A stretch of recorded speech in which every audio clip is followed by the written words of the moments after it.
Bienvenidos a todos a su programa de cada miércoles de TVACE, Tu Voz, TVACE al Día. A nombre de la Asociación Hispana de Profesionales de la Salud, hoy, miércoles 29 de octubre del año 2025. Gracias por estar en el día de hoy en esta conferencia que el doctor Williams en breve va a hablar generalidades en la prevención de las enfermedades vasculares más comunes y una estrategia para su prevención. La asociación, como siempre, para los que no conocen, nuestra asociación surgió en el año 1989, estamos ya cumpliendo 36 años.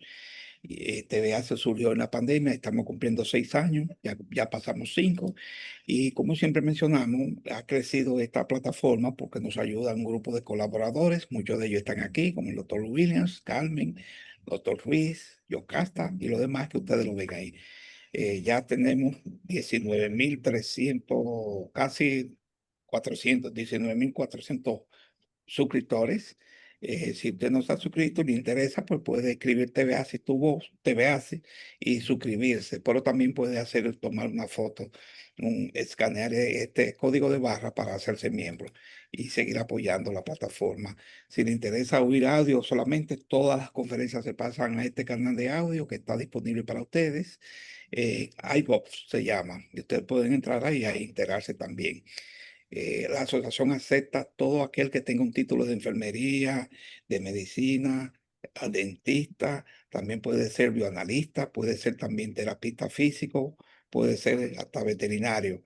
Todo el área de la salud puede ser miembro de esta institución con una copia de título, el pago de $100 al año y una foto digital, una foto tuya. Con el pago de $100 usted se convierte en una institución, miembro de una institución que ya hace 35 años se fundó, 36 ahora en noviembre. No hay conflicto de interés, el doctor Williams es invitado nuestro. Quiero hacer algunas generalidades de él, que ya muchos de ustedes lo conocen, pero para fines de archivo y de récord, él es un médico graduado de la UAS, Universidad Autónoma de Santo Domingo, también tiene especialidad en neurología, neurología vascular, hizo una especialidad en cuidados intensivos neurológicos y también tiene otra en trastorno del sueño. Es certificado por el BOAR de Neurología y Psiquiatría, por el BOAR del Sueño, como ya saben, es 43 años de experiencia y especialidad en Francia, en Washington, y también tiene estudio en Virginia. Así que hoy le agradecemos que haya aceptado venir a hoy, esta noche, a compartir su experiencia. Vamos a dar, yo creo que está en la línea ya el doctor Williams. Sí. En- sí, parece que no ha entrado todavía. Así que le agradecemos que esté aquí con nosotros. Sí, ahora está, ya está aquí, está entrando. Sí. Doctor Williams, Sí, adelante. sí. Ok, ya estamos listos, ya hicimos la introducción y puede, si quiere, va a compartir imágenes. Bueno, espérate, yo creo que tú tenías la presentación Sí, yo la ahí. puedo poner, sí, claro, yo la tengo, claro.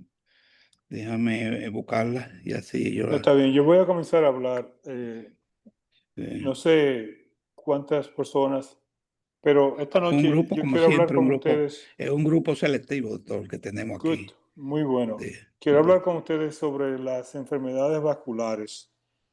Esta reunión inesperada para mí, pero muy buena de oportunidad, porque quiero discutir con ustedes qué son las enfermedades vasculares y la relevancia, la importancia que tienen las enfermedades vasculares. En particular, a mí me interesa hablar a ustedes con relación a las enfermedades vasculares cerebrales. Si ustedes se recuerdan de la clase de anatomía 1, 2 o 3, los vasos sanguíneos tienen tres capas, tienen una capa muscular, tienen un endotelio, tienen una media y una íntima. La íntima es el endotelio. En los vasos sanguíneos del cerebro son un poquito diferentes de los vasos sanguíneos del resto del cuerpo, pero forman parte del mismo sistema. forman parte del sistema vascular. Lo que pasa es que los vasos cerebrales tienen otro tipo de inervación y responden a otros estímulos que los vasos sanguíneos del cuerpo no necesariamente reaccionan de la misma manera. Tampoco tiene la misma estructura anatómica. Y yo haría una pregunta. Vamos a hacer un experimento hoy, Restituyo. Si las personas tienen silencio alrededor de ellos y pueden conversar, déjenlos que puedan abrir su micrófono para que podamos hacer una interacción. Yo quisiera hacerle preguntas. Si por favor no tienen ruido alrededor, yo quisiera hacerle una pregunta. ¿Cuándo, alguno de ustedes, o cualquiera que quiera decir algo, cuándo piensan ustedes que comienza la enfermedad vascular? ¿A qué edad comienza una enfermedad vascular de un ser humano o de un animal? Es una pregunta abierta, no es gancho ni es nada, simplemente para saber lo que ustedes piensan sobre eso. ¿Nadie quiere hablar? Bueno, yo pienso, doctor, que las enfermedades vasculares pueden surgir desde que se forma el feto, desde que comienzan a formarse los organismos, diría yo, no sé. Ok, vamos a dejarlo ahí. Y luego lo desarrolla. Exacto. Vamos a dejarlo ahí. ¿Alguna otra persona que tenga una opinión sobre eso? Por favor, no se sientan, no hay gancho, por favor, hablen.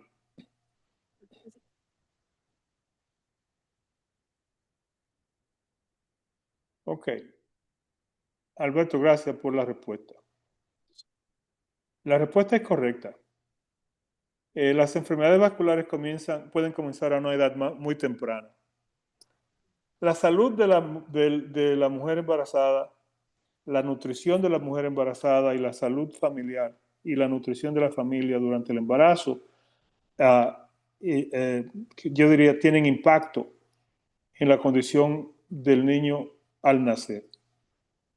Si ustedes se dan dando cuenta de lo que está pasando alrededor de nosotros ahora mismo, hay niños de 10 años, de 12 años, de 8 años que tienen hipertensión arterial.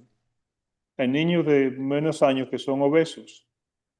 Hay niños que comienzan a tener manifestaciones de diabetes o manifestaciones de malnutrición a edad muy temprana.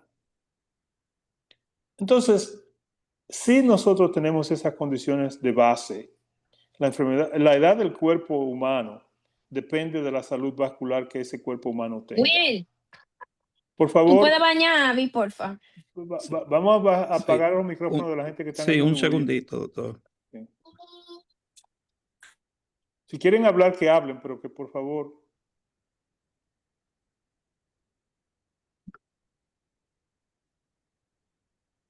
Ya está bien. Sí, Sí. la pregunta es, ¿qué piensan ustedes? ¿Cuál es la edad del cuerpo humano? ¿Cuál es la edad de un ser humano? ¿De qué depende la edad real de un ser humano? Pregunta sin malicia, simplemente una pregunta abierta. ¿Alguien se atreve? Yo pienso que un multifactorial, doctor, depende de la calidad orgánica con la que nazca esa persona. Hay personas que nacen primero con la predisposición a enfermedades, segundo ya con defectos genéticos. Por ejemplo, hay enfermedades vasculares que la persona nace con ese defecto, un aneurisma, esa debilidad Por ejemplo, o que una está en los malformación vasos, vascular. una Pero formación si vascular hablamos, vamos correcta. a suponer que la persona no tenga Y los ninguno de esos factores que problemas y van que haya nacido influyendo en bien. el tiempo, los factores que van influyendo en el tiempo, la alimentación, el estrés, todos esos factores que son modificables, influyen en la duración de una persona. Pienso yo, no sé. Sí, no. La edad de una persona depende de la edad, de la condición de su sistema vascular. En ese sentido, si ustedes están mirando ahora las noticias, están viendo que hay diferentes medidas de medir la edad, diferentes maneras de medir la edad de una persona. Tenemos la edad cronológica, tenemos la edad vascular de esa persona y la edad física de esa persona. Usted puede tener 60 años de edad y tener una condición vascular que lo haga a usted tener tanto riesgo de un evento vascular severo que su edad puede ser 10 años mayor que su edad cronológica. De la misma manera, al contrario, Usted puede tener 80 años de edad y tener una salud vascular muy buena y tener una edad de 70 o 65 años, a pesar de que su edad cronológica es de 80. ¿Qué significa eso? Significa que tenemos que estar envueltos en el cuidado de nuestra salud activamente. Es un ejercicio de todos los días. Si tenemos buen peso, si nos alimentamos bien, si evitamos los tóxicos que destruyen la composición del cuerpo humano, fumar, alcohol en exceso, drogas, falta de sueño, si mantenemos una actividad física regular, tenemos una mejor edad y mejor salud en sentido general. Ahora, y ya yo lo he dicho varias veces por aquí, yo creo que ustedes lo saben y lo han oído en muchas fuentes, las demencias sabemos que pueden prevenirse de la misma manera que se pueden prevenir las enfermedades vasculares y todo depende en realidad de la actividad y de la condición de la persona. Una de las cosas que más me sorprende a mí es que si mantenemos una actividad física de nivel apropiado de manera regular, y la recomendación mínima es que hagamos ejercicios en un averaje de 30 minutos como mínimo por día, por lo menos 5 veces a la semana. O sea, sería 1 hora y media, 2 horas por semana de ejercicio físico de actividad moderada o exagerada. Eso nos daría la oportunidad de que el cerebro y los vasos sanguíneos del cerebro eliminen las toxinas que producen las neuronas en su actividad metabólica normal.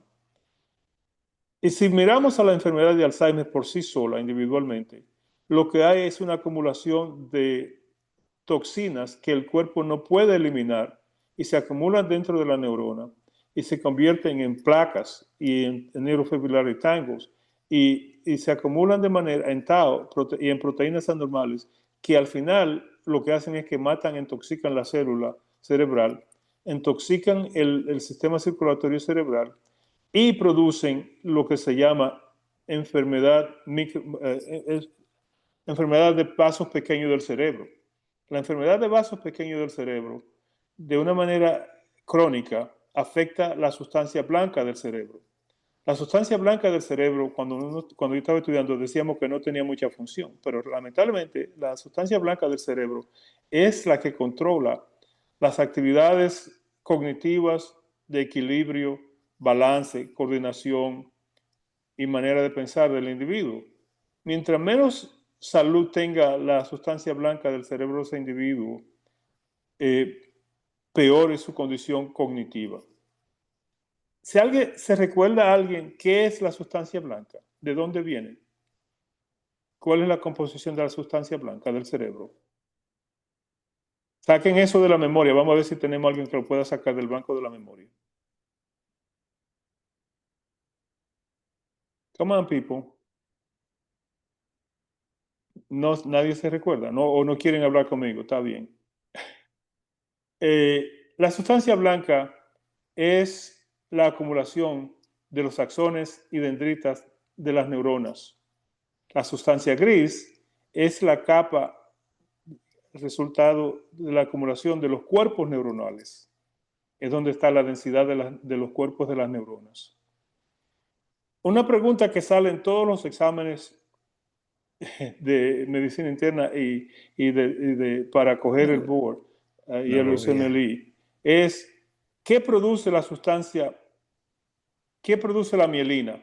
¿Y qué es la mielina?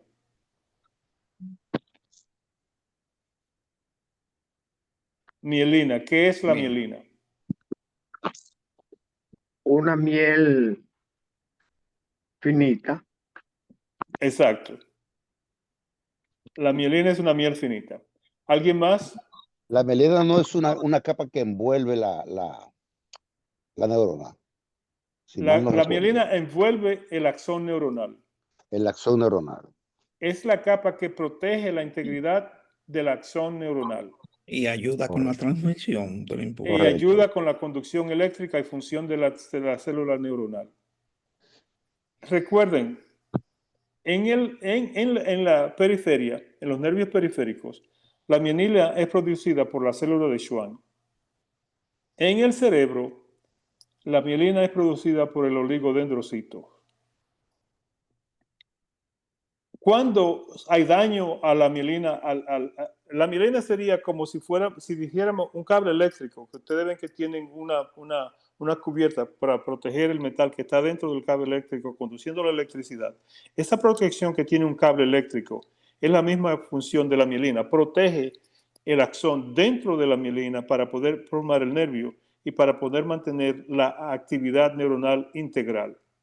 Si un cable eléctrico se le corta o se rompe el plástico o el material que lo cubre, ¿qué pasa con la electricidad de ese cable? Esas son cosas de la vida diaria. No tiene nada Bueno, que ver con medicina. puede ¿Perdón? producirse, No por oigo. favor, puede, Adelante. puede producirse, generarse un circuito o un aterrizamiento de la energía eléctrica que se está. Correcto. Correcto. Eso pasa en los aparatos eléctricos, en una máquina, en un teléfono, en cualquier cosa. Y se manifiesta como si tú lo tocas, te da como un corrientazo, ¿verdad? Como cuando tú pones la mano en un refrigerador en electricidad. Pero en el cuerpo humano, eso mismo pasa. Pero la manera en que el cuerpo manifiesta eso es con las cosas que la gente experimenta. ¿Qué son esas cosas? Disminución de la sensibilidad superficial, tienen tingling o parestesias, hormigueo, tienen como si fueran calambre y ¿cómo sería? Discomfort de la superficie de la piel. Y esas son las manifestaciones de que hay un daño a la mielina del sistema neuronal periférico. Y en el sistema central, la enfermedad que produce daño a la mielina del sistema central en el cerebro y la médula espinal, ¿ustedes saben cómo se llama esa enfermedad? Enfermedad Se que son llama, se llama esclerosis, la esclerosis, no, múltiple esclerosis. múltiple esclerosis, sí, pérdida de la mielina, algo así. Ujú. ¿Ok? Esa es la múltiple esclerosis. Todo eso para que, señores, lo único, yo soy médico y ustedes también son profesionales de la salud. Usemos lo que aprendemos o lo que hemos aprendido para nosotros, nuestro beneficio personal y para beneficiar a la gente que nos rodea. Y si tenemos la oportunidad de trabajar con otras personas, también apliquemos lo que sabemos. Son cosas sencillas, son cosas básicas, pero que tienen una importancia, una relevancia muy, muy valorosa. No hay que ser mago para aconsejar a una persona de que tiene que tener una buena nutrición. Recuérdense una cosa muy simple. Una deficiencia de vitamina puede producir un daño a la mielina y a la neurona. Una deficiencia de vitamina D, una deficiencia de tiroides, una deficiencia de ácido fólico. Depende de la edad de la persona en la cual sufre la deficiencia o el daño o el déficit de la sustancia, cuáles son las manifestaciones clínicas. En un feto viviendo en el útero de su mamá, si tiene una deficiencia de ácido fólico, ¿cuál es la manifestación? Eso también sale en un examen de medicina para coger para el USMLE. ¿Cuál es la manifestación de eso? Puede tener anemia falciforme. Sí, eso sería una consecuencia tardía, más tardía. Una cosa más rápida que le pasa al feto en el desarrollo antes de nacer, si no tiene suficiente ácido fólico, es la espina bífida. La espina bífida. Y la malformación de la médula espinal y la falta del desarrollo de la cauda equina, de la cola de caballo, lo que hace que esas personas no puedan caminar, lo que hace que esas personas tengan anencefalia o prosenfalia o tengan algún daño al final de la médula de la columna vertebral que requieran cirugía y reparación inmediata, si no, no pueden caminar. Eso simplemente por un déficit de una cosa tan sencilla que con un centavo, con 10 o 15 centavos se puede resolver.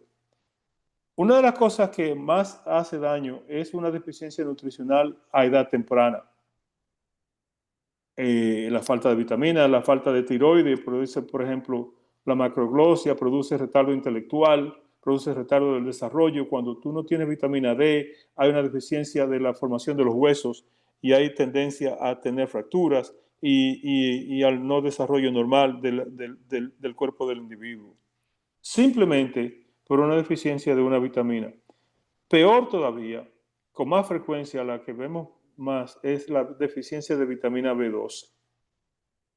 La B12 está envuelta en la formación directa y en la función directamente relacionada con la función de los axones, de las neuronas y de la mielina, y con el desarrollo y la producción de las células rojas, lo mismo que el ácido fólico. La anemia, sí, y muchas veces, lamentablemente, lo que pasa es que el que tiene una malnutrición o una deficiencia de una sustancia, generalmente no la tiene de una sola sustancia exclusivamente, sino que tiene malnutrición combinada, que tiene una deficiencia de B12, tiene una deficiencia de folato, tiene una deficiencia de vitamina D, lo cual hace que el problema sea mucho peor. Y en muchos casos, si corregimos solamente una de las deficiencias, eso no resuelve el problema. Porque tenemos que corregir tanto la deficiencia de B12 como la de folato para prevenir el problema. La deficiencia de vitamina D de la misma manera, y lo mismo resulta con las otras deficiencias nutricionales. Señores, esa diapositiva que está ahí, todos la pueden leer, está en español. Factores modificables sin costo adicional sin costo de dinero adicional para la persona. Dejar de fumar, ¿cuánto cuesta? Yo creo que les economiza dinero. El sedentarismo, ¿es tan malo o peor que fumar? Sedentarismo, ¿qué es? ¿Qué es sedentarismo? Nadie me va a decir. Gracias por dejarme solo. El sedentarismo... No, una vida tranquila, una vida inactiva totalmente. Una vida inactiva, una vida inactiva. Sí. Totalmente. Quique, ¿qué es sedentarismo? Eso es lo que acaba de decir el doctor. Estar sentado todo el tiempo, una vida inactiva. En español se llama haraganería, en dominicana. Una persona que no hace de nada, que no camina, que no hace ejercicio, que se sienta a ver televisión, se queda ahí en una silla. Física, independientemente del trabajo que le toca hacer, que hace alguno. Si es que hace alguno. O sea, el aumento de la actividad física, caminar, por ejemplo, o hacer ejercicio dedicado por 30 minutos, no cuesta mucho y es algo que puede darle a la persona calidad de vida y añadirle el tiempo de existencia sin enfermedades desastrosas. Doctor, una pregunta, en un paréntesis, en ese factor de riesgo de sedentarismo. Sedentarismo solamente se refiere a la parte física del cuerpo, ¿verdad? No a la mental, no a la intelectual. No, O sea, que una tanto, porque es que recuérdate que cuando tenemos actividad física regular, el cerebro se detoxifica de las sustancias metabólicas residuales acumuladas. Sí, se limpia, correcto. Okay. El cerebro se limpia. Sí. Primero. Segundo, eso también facilita la actividad intelectual, el ejercicio intelectual. Sí, y pero claro, yo digo, si estamos frente a una persona que solamente esté sentado leyendo o haciendo actividades intelectuales, en este caso trabajando en un sistema de cómputo, pero que no hace actividades físicas, ¿estamos frente a una persona con sedentarismo? Sí. Ok. O sea, que me refiero que sedentarismo tiene que ver específicamente con la inactividad física. No, es de las dos. Hay sedentarismo físico y sedentarismo intelectual, si tú quieres clasificarlo de esa manera. Porque la persona puede ser un trabajador muy fuerte, pero si tú le dices que lea un libro, no lo puede o no lo lee o no lo entiende porque no usa el cerebro. Ok, es sedentarismo cerebral en este caso. Exacto. Ok, estamos claros. O sea que hay que mantener un balance de las cosas que hacemos. Tener desafíos intelectuales y tener desafíos físicos para poder mantener el equilibrio de las dos funciones. ¿Ok? Sí. Control del consumo de sal, azúcar y grasas de mala calidad. ¿Por qué yo digo grasas de mala calidad? ¿Por qué podemos decir que hay Porque, grasas de mala porque calidad? porque hay una que es favorable, que es Porque hay grasas que saludable. son favorables y que son de buena calidad y que hacen bien. Y hay otras que se quedan acumuladas en las arterias, Y hay otras que se dentro del quedan arterio. acumuladas en las arterias y producen la Sí, arteriosclerosis. exactamente. Y la arteriosclerosis es la que produce las placas que se rompen, De las ateroma, la cuales placa de en las ateroma. coronarias te van a dar un infarto cardíaco. Y si se rompe puede producir un trombo. En esa Y, te- y fractura de se esa pu- y- placa se puede producir un trombo y puede caminar hacia adelante y hay un alojarse en el trombo cerebro. coronario o un trombo cerebral dependiendo de cuál arteria esté afectada. Correcto. ¿Ok? Y ese es un accidente vascular mayor. Ese es el peor de los accidentes vasculares que puede ocurrir. Otra de las cosas que yo descubrí haciendo esto es que tanto el infarto al miocardio como el infarto cerebral combinado son las causas mayores de mortalidad alrededor del mundo. Aún los países desarrollados siguen estando entre las primeras 5 o 6 causas de muerte. En el país nuestro, lamentablemente, es la número 3, después de los accidentes y de las drogas. ¿Ok? Y el asunto es que ambas de esas condiciones pueden ser mejoradas o prevenidas si aplicamos estos conceptos básicos y cambios que yo estoy postulando.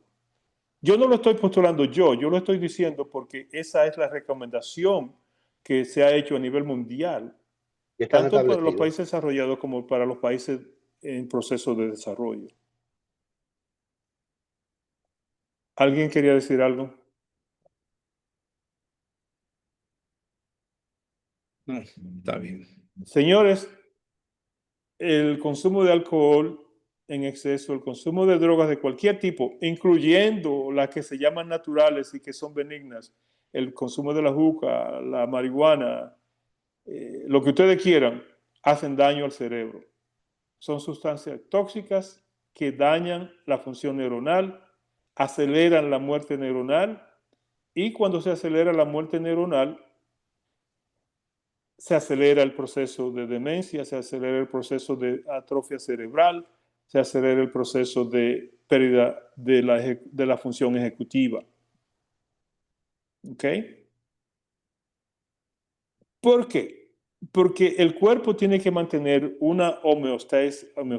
Homeostasis es un ambiente en el cual la función del organismo, la función celular básica, esté protegida, que sea saludable, que no tenga exceso de polución, que no tenga exceso de sustancias estresantes, que no tenga exceso de ruido, que no tenga falta de sueño, que Un, no tenga esqui- falta nutricional. un equilibrio celular. Es un equilibrio celular, es el balance celular que permite que las células funcionen óptimamente. Es como si fuera un carro que no tiene un tune-up, que no tiene aceite. El motor funciona, pero no funciona bien y ni funciona a la máxima capacidad. Yo diría, me excusa, doctor, Mm. un balance emocional. También es Es parte del fluido. mismo proceso. Es Porque fluido. si tú tienes salud física, tienes mejor chances de tener salud emocional. Porque una depresión, por ejemplo, vamos a poner una depresión o un proceso de ansiedad excesivo, trabajan en contra de la persona, porque no le permiten a esa persona tener la habilidad de manejar su situación de una manera apropiada. Entonces, ¿Ok? Una cosa que protege o que ayuda a mantener esas condiciones de salud que estamos predicando es que la educación es como si fuera dinero que tú depositas en un banco. Yo comparo una persona con un 8º grado de educación y una persona con una maestría, una licenciatura, vamos a poner. El que tiene el 8º grado de educación vamos a hacer el equivalente de 1,000 pesos en el banco. Y el que tiene la licenciatura, vamos a poner el equivalente de 10,000 pesos en el banco. Una persona tiene 1,000 pesos y otra persona tiene 10,000 pesos en el banco. Si esas dos personas al mismo tiempo, a la misma vez, pierden 100 pesos, ¿quién perdió más?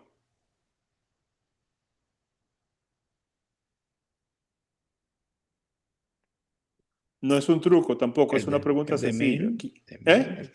el que tiene 1000. ¿Por qué? Bueno, pues no puede acumular más dinero tan rápido como el de 10.000. No tiene mucho que perder. Ajá. El que tiene 1000 no tiene mucho que perder y el que tiene 10.000 tiene 10 veces más que el que tiene 1000 a perder. Lo cual significa que el que tiene 10.000, para llegar al nivel del que tiene 1000, le va a tomar un poquito más tiempo, a menos que no se vuelva loco y vaya a comer al restaurante Neptuno ahí en Boca Chica. Anyway, ya veo que ni siquiera se ríe, ni chiste estoy haciendo. Bueno, ¿Cómo que? doctor, déjeme decir, excúseme, doctor Wilson. Lo que Dime, Kiki, sucede ¿cuál es tu problema? Dime, habla conmigo. es que el caso es que no es simplemente eh, un grado educativo alto o bajo. Diría yo que básicamente es la conciencia, su Ujú, estado de responsabilidad frente a su desenvolvimiento social. Porque ujú, yo he visto casos de médicos, de intelectuales, que se borrachan hasta la inconsciencia, así como ujú. obesos, sumamente obesos. Y Y fuman veo también, y usan y droga fuman también. también, y marihuana, y el cigarrillo electrónico ese, que mata eh, tanto Igual que el como, otro. Exacto. Pues bien, pero si usted tiene además de eso que usted señala, el desarrollo educativo, tiene responsabilidad social, adquiere eso, y además disciplina. Ujú. Es fundamental la Claro, disciplina, porque claro. hay cosas que a mí me pueden gustar, pero si yo sé que me hacen daño, es por ejemplo el caso del jugador. Deja esa Eh, foto ahí, Restituyo, deja esa foto ahí, porque esa es la Ok. foto de la cual yo me estaba refiriendo al principio. es que el caso del jugador, usted lo ve que, que pierde y pierde, y cuando se saca, cada vez que pierde dice que no va a jugar más. Ujú. Pero sigue En jugando. cambio, cuando suele sacarse un 1% de lo que ya ha perdido, se Ujú. estimula y vuelve a perder tanto o más que lo que ya había perdido anteriormente. Ese es el ciclo de las personas que se entrapan. Lamentablemente, muchos de nosotros caemos en esa situación debido al estado emocional del individuo y a la situación social. Muchas personas, particularmente los inmigrantes, y yo no solamente Estados Unidos, sino cualquier país del mundo, cuando una persona profesional o no profesional inmigra y se siente fuera de su ambiente y no tiene soporte emocional, social o familiar, entonces cae en una depresión. Cuando cae en esa depresión, la persona cambia de comportamiento. Cuando la persona cambia de comportamiento, pierde la integración social y pierde la autoestima. Y cuando esa persona se siente desmoralizado, sin autoestima y deprimido, entonces completamente se vuelve autodestructivo. Precisamente, doctor, permíteme hacer un paréntesis en ese factor de riesgo que se está discutiendo ahora y sobre la participación del doctor ahora y la inquietud suya. Este antecedente tóxico, por ejemplo, que es una variable que se puede controlar o no. Uh Sabemos ya cuáles son las desventajas, porque las conocemos y están medidas, del uso de -huh. alcohol, de nicotina, de sustancias psicoactivas como es la marihuana, la cocaína, etcétera. Sabemos los daños que produce y está medido. Ahora bien, doctor, en ciencia no hay pregunta estúpida. No existe eso en ciencia. La pregunta más No, estúpida, bien, bien. ¿Cuál entonces la ventaja? Que aún en personas con conocimiento, en este caso médicos y personas que dominan la información, ¿cuál es la ventaja entonces de usarla si sabemos el daño que produce? Entonces, shut up. Entonces, hay algunos que, por ejemplo, se acomodan o se arropan con que estoy deprimido, otro con que estoy ansioso, tengo que fumar un cigarrillito para la ansiedad o para el estrés, otro que ahora, por ejemplo, con la legalización de lo que es la marihuana, que si le quitamos el THC, el 9-32 cannabidol, pues entonces, ¿qué es lo que arrebata? ¿Qué es lo que realmente puso el efecto neurológico? Pues el resto de los que cannabis puede producir, se puede usar en el campo médico. Entonces, ¿cuál es la ventaja realmente? Si se puede medir la ventaja para usar ese tipo de tóxicos. Ninguno. No hay, entonces, ¿por qué la usamos? Si sabemos cuál es el placer, Ninguno. cuál es la sensación. Y otra cosa, el mundo entero la consume. No hay cosa que se venda más que las drogas. No importa que esté legalizado o ilegal. ¿O no? No hay cosa Claro que que se sí, venda más. claro que es cierto, pero es un asunto de contaminación social. No, los seres humanos tenemos una tendencia a imitar los peores comportamientos. Recuérdate que cuando la primera migración dominicana, cuando venimos aquí a Estados Unidos, nosotros no bebíamos Coca-Cola en Santo Domingo. Yo no podía comprar una Coca-Cola que costaba 10 centavos cuando íbamos al Teatro María, porque teníamos que comprarla entre dos y cada quien se bebía un trago. ¿Tú ves? Y ahora nosotros compramos 3 litros de soda y la llevamos para la casa y se bebe en un día. Sí, sí. Pero entonces me llama la atención que países desarrollados, de los 7 países desarrollados, es donde más drogas legalizadas se venden. No hay cosa que fume más que los chinos, el país que más fume es China. No hay cosa que consuma más cocaína que, por ejemplo, que Norteamérica. Toda esa droga que se... Mira cómo está Donald Trump combatiéndola por ahí, supuestamente explotándola por el alto consumo que hay. Entonces, son países desarrollados con altos estándares de educación y el consumo de sustancias psicoactivas y de droga que sabemos que hay no se deja, mejor se negocia. ¿Qué es lo que pasa? Entonces, ¿cuál es el comportamiento? Porque, Méndez, lamentablemente la ansiedad, el estrés, la gente trata de automedicarse y cuando tú hablas con alguno de ellos te dicen, no, la cocaína es natural, la marihuana es natural, yo no quiero ningún tóxico, ninguna sustancia tóxica en mi cuerpo. Ayer, por ejemplo, yo estaba hablando con una mujer, yo tenía un paciente en mi oficina, que me dice que no quería tomar medicina para tratar su problema porque ella no quiere poner ningún químico en su cuerpo. Y la mujer tiene enfermedad cerebrovascular de vasos pequeños. Oye bien, y me dice que no quiere tomar ninguna medicina para tratarse porque ella no quiere poner ningún químico en su cuerpo. Mi Las medicinas pregunta farmacéuticas. fue, ¿usted respira? Sí. Cuando usted respira, ¿qué hace? ¿Coge aire y lo pone en el cuerpo? Sí. Digo, usted está poniendo un Sí, químico en su cuerpo. químico, exactamente, Usted exactamente, bebe agua. exactamente. Cuando usted bebe agua, usted está poniendo un químico en su cuerpo. Nosotros somos química. Lo que causa es que hay Correcto, químicas que son malas y químicas que son buenas. Nadie puede beber correcto. petróleo, ¿verdad que no? Ni nadie puede beber gasolina. Exactamente, exacto. De manera que nosotros los humanos buscamos una excusa para intoxicarnos. Entonces, Exacto, independientemente de la educación, del conocimiento que tengamos sobre la sustancia, exacto, buscamos una excusa atrás de ese gustico. exacto. Ya, Pero ok. es una cosa, es una compensación transitoria porque algunos individuos mentalmente necesitan tener control de algo y pierden el control de su vida y quieren controlar las cosas que serían beneficiosas para ellos y aceptan las que no son. E imitamos el peor comportamiento porque cuando los dominicanos que vienen aquí imitan el comportamiento de la clase más baja y del comportamiento y las costumbres de las personas que tienen los peores hábitos. Lamentablemente, esa es la tendencia de los seres humanos. Así es. Esta arteria que está aquí, yo le estoy presentando para que vean una arteria limpia, que no tiene, tú ves que el endotelio está bien, que tiene las capas de las líneas de la arteria también y está bien formada. Cuando hay una enfermedad, se acumulan los depósitos de placas. La placa comienza porque el endotelio se inflama y cuando se inflama el endotelio tiene la tendencia a atraer las plaquetas que se adhieren al endotelio para tratar de curar el área, pero cuando las plaquetas se adhieren, se continúan acumulando y eso produce un trombo suave, blandito, que es el trombo plaquetario blandito. Cuando eso sigue pasando, si ese proceso continúa, ese trombo plaquetario blandito se convierte en un trombo duro y eso acumula las grasas que vienen en el flujo sanguíneo. Cuando eso, se produce la arteriosclerosis. Y como se mencionó anteriormente, la arteriosclerosis se puede fragmentar y mandar un émbolo o un trombo a la parte más distal de la arteria, de donde no puede pasar y producir una oclusión, sea coronaria o cerebral. Y eso produce un ataque agudo al cerebro o al corazón.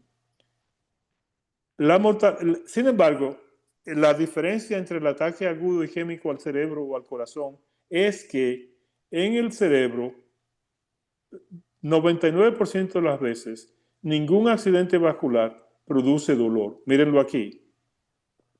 No hay dolor, déjalo ahí, déjalo ahí. No hay dolor cuando se produce un accidente cerebral. Sin embargo, la razón por la cual nosotros acudimos al médico cuando tenemos un accidente cardíaco, ¿cuál es la razón? ¿Alguien se recuerda? La razón sencilla por la cual acudimos al médico cuando tenemos un infarto cardíaco. Bueno, doctor, permiso, yo pienso que uno tiene alguna sensación de dolor. Correcto. El dolor es un mecanismo primario de defensa. Y Correcto. cuando hay La un clave de mecanismo Stavek. primario de defensa activada, eso crea una urgencia de estrés. Y eso produce el dolor, y el dolor hace que la gente lo reconozca como un problema. Y si le preguntamos a 10 personas si pueden reconocer un infarto al cerebro versus un infarto al corazón, la respuesta es que menos del 50% de la población dominicana sabe reconocer los síntomas de un ACV, pero el 90% de la población dominicana sabe reconocer el dolor de pecho y lo considera una alarma médica. Correcto. Aunque algunas veces hay dolor de pecho que no necesariamente significa un infarto completo del corazón. Sí, sí, correcto. Hay dolores atípicos del corazón, pero la persona va al médico. Cuando la persona tiene un infarto al cerebro que no sufre dolor, se le tiene debilidad de un brazo, de una pierna o de la cara, a menos que ese proceso no le afecte el habla, nadie reconoce eso como un problema. Y lo que hace el individuo, el paciente mismo, es que se va a la cama y dice, yo dormí mal. No se descuida. Dormí mal, me dormí de ese lado y se me adormió la pierna. Porque no hay dolor, que es la primera causa que lleva al paciente al médico, el dolor. Exacto. Pero entonces, la misión nuestra es de tratar de educar y de darle información y empoderar a la población regular dominicana y de los países nuestros, no solamente dominicanos, sino en cualquier país de Latinoamérica y en cualquier parte del mundo, que reconozca que un ACV no lleva dolor. En muy poco por ciento, menos de un 1% o 3% de pacientes con ACV van a tener dolor. El dolor de cabeza que se sufre cuando hay un evento cerebrovascular no es por infarto, es por una hemorragia cerebral o subaracnoidea, el aneurisma, la ruptura de aneurisma. Y ese es un dolor de cabeza grandísimo por el cual la gente siente como si fuera algo que le explotara dentro de la cabeza. Doctor, escúcheme, ¿me permite una pregunta? Las preguntas son gratis. Yo no sé si te voy a responder, dime. No me la cobre en pesos ni en dólares tampoco. Dímelo. No. La pregunta es, pero en ausencia de dolor por causa primaria o de un ACV, ¿no hay alguna manifestación como mareo o especie de vaído, etcétera, Esas son cosas muy raras. Pasan, pero son raras. Lo mayor que pasa, el síntoma más alarmante que puede sufrir un ser humano es la pérdida del habla. Es el primer síntoma que te va a llevar a la atención médica porque si no te puedes comunicar... El hablar estropajoso. Sí, que el habla cambie o que no hable. Eso hace que las personas que están alrededor tuyo se den cuenta inmediatamente de que algo está pasando. La otra cosa que lleva a la atención médica inmediata con un accidente cerebrovascular es el hecho de que la cara se te desvíe, la boca se te desvíe, o que no puedas levantar el brazo o la pierna, o que te caigas porque no puedes caminar. Esas son las cosas que llevan al cuidado médico inmediato, más rápidamente, con un ACV. ¿Y cuál es el problema con eso? Que el cerebro tiene un límite de vida en relación a la falta de oxígeno y de sangre. Si una neurona se depriva de oxígeno y de glucosa por más de unos minutos, esa neurona sufre daño irreversible. Por eso es que el cuidado al accidente cerebrovascular es una cosa de tiempo, es una urgencia, porque si el cerebro sufre un daño en el cual está comprometido el flujo sanguíneo y de glucosa en un área del cerebro, solamente tenemos alrededor de 3 horas y media, y en lo mejor de los casos hasta 4 horas y media, dependiendo de qué área del cerebro esté afectada, para poder restaurar la función sanguínea, el flujo sanguíneo cerebral y restaurar y recuperar la función normal. Si se dan Doctor, cuenta, coge, dale. sí, acláreme algo en este sentido. Pero Mm, tenemos entendido de que pueden haber accidentes vasculares isquémicos transitorios, puede haber uno correcto. que es trombótico y puede haber uno que es hemorrágico. La ruptura de un Embólico vaso y hemorrágico, sí. es correcto. Entonces, en este caso, casi todo produce la misma sintomatología o el mismo cuadro. Pérdida del Sí, habla, puede producir movilidad del brazo, sí. desviación facial, etcétera. Entonces, el dolor es característico solamente del hemorrágico. Es posible que en el trombótico no aparezca dolor, pero en el hemorrágico sí. Es posible que en el trombótico no produzca dolor. Es la única área del cerebro que te da, vamos a ponértelo simple, el área del cerebro que controla la sensación de dolor es el tálamo. ¿Te recuerdas de la cosa que parece un huevo que está al lado del sistema ventricular? Es el tálamo. Ujú, El ujú. tálamo es la estructura cerebral que manda las señales sensitivas, incluyendo el dolor. Si hay un evento ahí en alguna área de esa estructura, entonces tú puedes sentir dolor. Pero esos son eventos muy raros. Y ¿Ok? si hay la ruptura de un aneurisma en la masa cerebral, por ejemplo, que no es el tálamo, no hay dolor.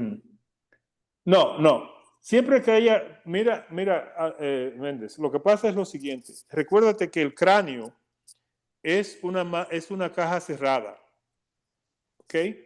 Y el cráneo contiene el cerebro, que ocupa el 95% del espacio. Están las meninges que cubren el cerebro. Mm. Y está el líquido cefalorraquídeo y Y luego que está la amortigua, sangre. para que amortigua, sí.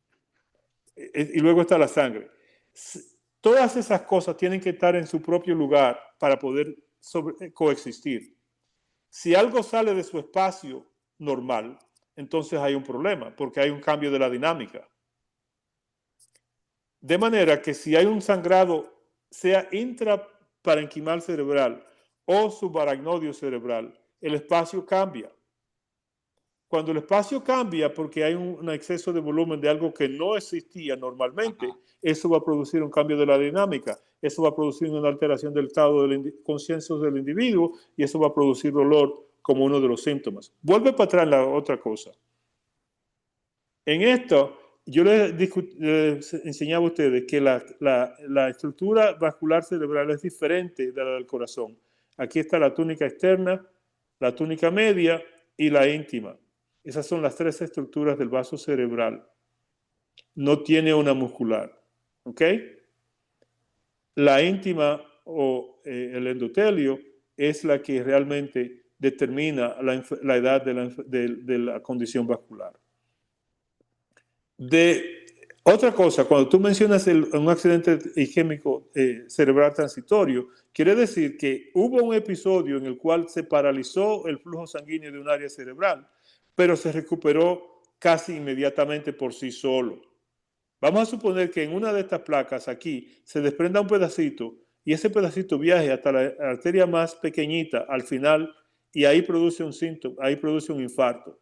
Pero si el flujo sanguíneo continúa y ese émbolo que se fragmentó y salió se disuelve, eso produce un TIA, un déficit neurológico transitorio o TIA, que se resuelve todos, por definición, tienen que resolverse sin síntomas residuales y en menos de 24 horas.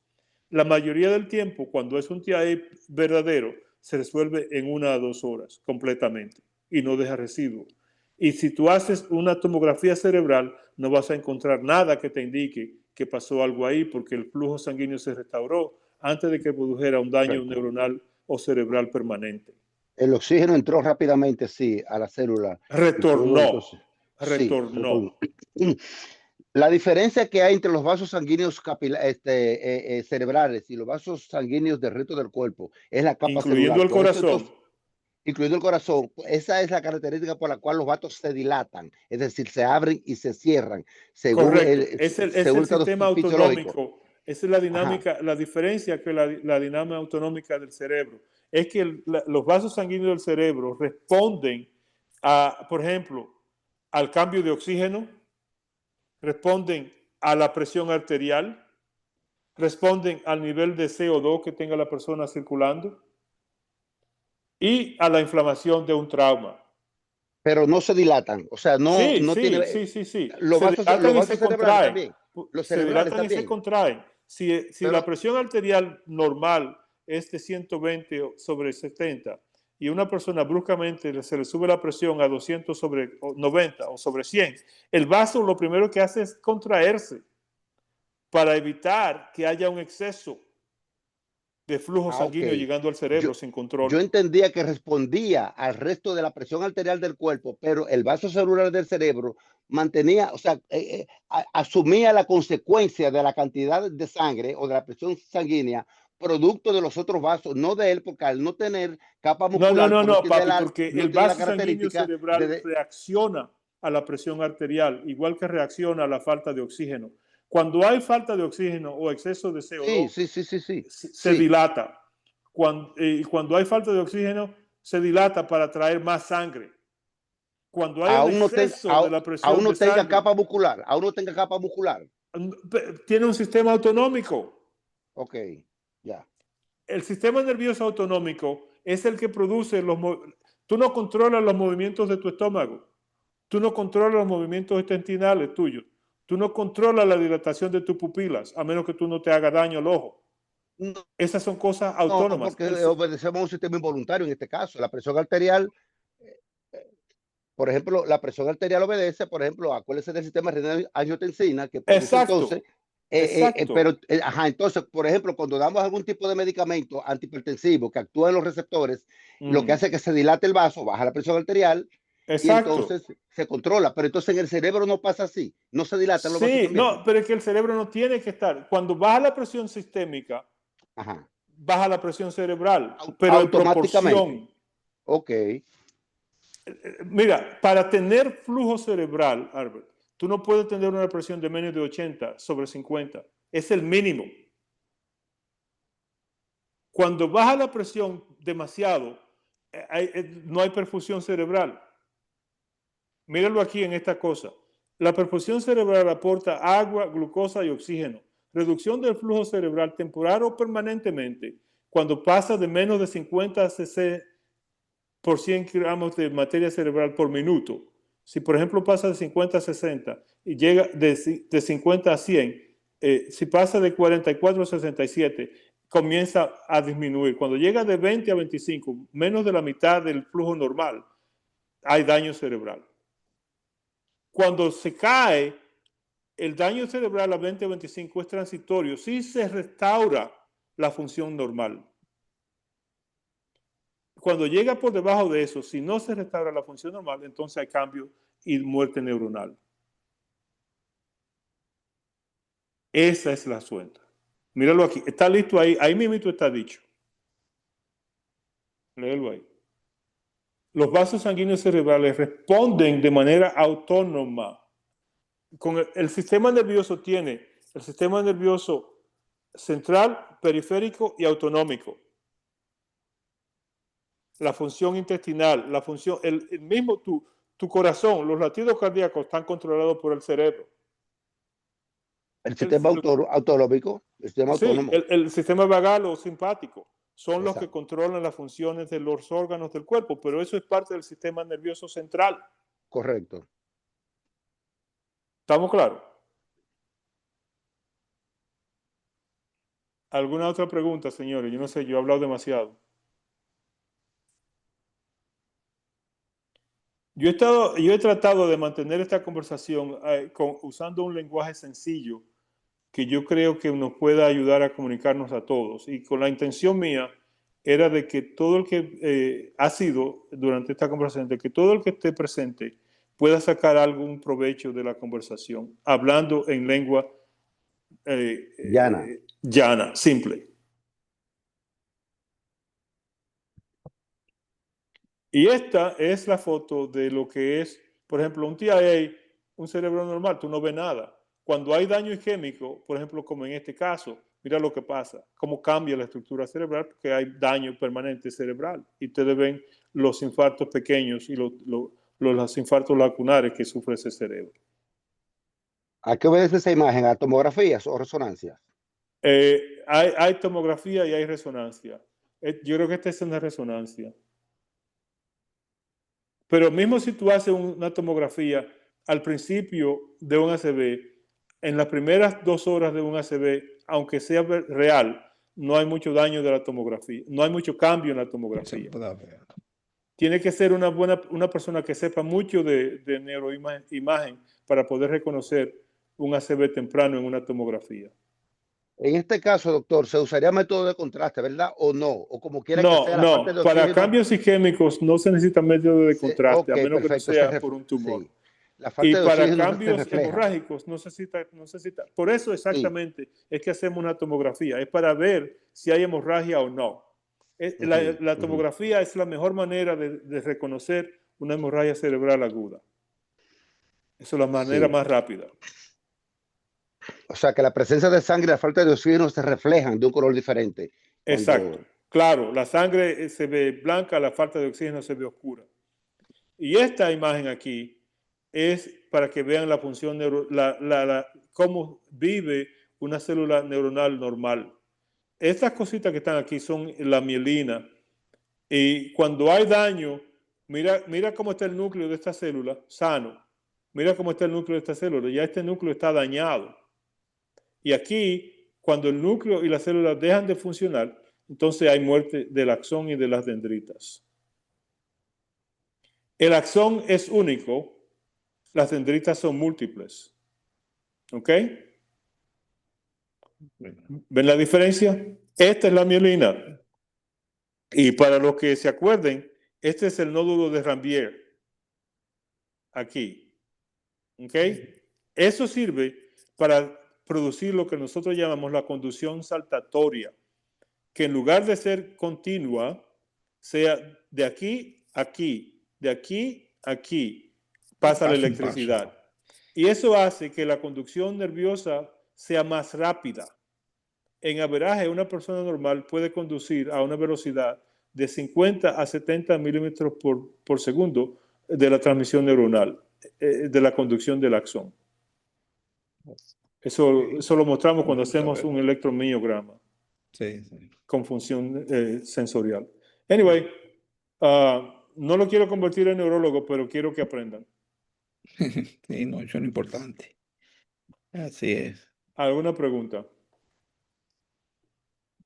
De las enfermedades de la mielina, estas enfermedades pueden ser, tiene que tener un factor hereditario, que la persona tenga ese componente genético que con los factores de riesgo vaya a desarrollarla, o puede No, desarrollarla con el tiempo, puede desarrollar con el tiempo independientemente. y también pueden ser adquiridas. Recuérdate que las deficiencias nutricionales producen enfermedades de la mielina y que las enfermedades, por ejemplo, la múltiple esclerosis, muy pocos casos de múltiple esclerosis son hereditarios. Lo que pasa es que hay cambios en la condición inmunológica de la persona que hace que sufra esos daños.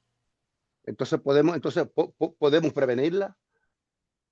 No necesariamente, porque, por ejemplo, una persona sufre un lupus, sufre una vasculitis, sufre una infección, como en el caso, por ejemplo, del COVID, que puede producir, por ejemplo, parálisis muscular por daño neuronal, como si fuera un Guillain-Barré. ¿Tú ves? Porque las proteínas que esa sustancia produce son no reconocidas por el cuerpo y producen inflamación y daño. Bueno, entonces en este caso es secundario a otra enfermedad, consecuencia Sí, de otra enfermedad, sí, que sí puede ser hereditaria, muy pocas, lúpus pero pueden eritematoso, por ser. ejemplo. Porque podemos nacer con una neuropatía periférica como el Charcot-Marie, de la gente que no pueden caminar, que no tienen fuerza en los pies y en la mano. All right. Bueno, muchas gracias, doctor Williams, por su tiempo y dedicación No, en el día de hoy. Tú me comprometiste con algo que yo no estaba pensando. Bueno, sí, pues, Bueno, algún tiempo. ojalá y todas las conferencias fueran así como la suya. Sí, sí. Si alguien quiere comentar algo o preguntar algo, Sí, los Yo, micrófonos están abiertos y deben de estar a abiertos la, para todo el mundo. la yo voy a doctora hablar Pinga tiene un algo. comentario. Buenas noches a todos. Yo voy a hablar algo, no sé, al doctor William, principalmente le voy a preguntar. Lo que aprendí hoy fue que para tener un buen equilibrio cerebral, tenemos que tener un buen equilibrio físico, emocional. Pero yo me estaba preguntando entre mí, además de esas dos cosas, física y emocional, yo le voy a decir experiencia religiosa, porque no es que sea apasionada a la religión, pero por ejemplo yo que siempre leo la Biblia constantemente y me enseña mucho y me dice mucho, tanto medicinal como de todo. ¿Qué usted me podría decir? Porque he aprendido mucho esta noche más. Ok. Lourdes, vamos a hacer confesiones personales, tú y yo. Sí. La salud emocional incluye la paz religiosa. Correcto. Exactamente. Exacto. Exactamente. Sí. Primero. Segundo, tú no eres la única persona que lee la Biblia todos los días. Yo también la leo. Lo que pasa es que Qué en esta bueno, qué bueno. plataforma, no, yo he hecho eso toda mi vida, pero particularmente en esta plataforma no quiero que tengamos una conversación en la cual tengamos que hablar de nuestras religiones y creencias, porque yo tengo la mía y yo puedo enseñarle a ustedes la mía y yo creo que es una manera lógica de pensar. El asunto es que para tener salud y tener equilibrio hay que balancear todas las ecuaciones. La salud física se balancea con la salud emocional se balancea con las creencias del individuo y el resto de la vida cae en línea de acuerdo con las creencias y el comportamiento social del individuo. Quique, por ejemplo, el filósofo, mi amigo Quique, si tú no tienes un balance intelectual filosófico, tú no tienes balance, porque todas las cosas tienen que ser equilibradas. No somos perfectos y no vamos a lograrlo todo, pero por lo menos tenemos que hacer el intento de mantener un balance en nuestra vida. Fallamos todos los días, pero si no lo intentamos, nunca vamos a llegar a obtener una condición de salud de equilibrio. Y recuérdense que toditos no morimos, pero lo que queremos hacer es vivir el mayor tiempo posible en la mejor condición de salud. Yo me quiero morir saludable, en plena salud yo me quiero morir. Ok, gracias. Sí, Gracias. de hecho, la En OMS pleno lo estado tiene. de salud como está ahora. Exacto. Sí, No, yo decía William, que de hecho, William, y yo te digo, porque yo tengo 80 y pico de años, 81 ya, y yo me siento como una de 15, porque estoy como tan activa, como tan, para bueno, aprender más y hacer más, no sé. yo no la estoy Mejor viendo a usted, yo todavía. pensaba que usted estaba por los 50. ¿Tú ves? Sí, ¿Tú ves lo que no la te estoy, dije? para que sepa, honestamente, sí, No, pero tú ves lo que te dije, que hay edad cronológica, hay edad correcto, física y así hay edad mismo es. vascular. Cronológica, Bueno, pues, física. muchas Ok, gracias a buenas todos. noches. Gracias al doctor Williams. Buenas noches a Buenas todos. noches, Gracias por buenas Bye, noches. participar en el bye. día de hoy. Gracias, Gracias señores, por el por su apoyo.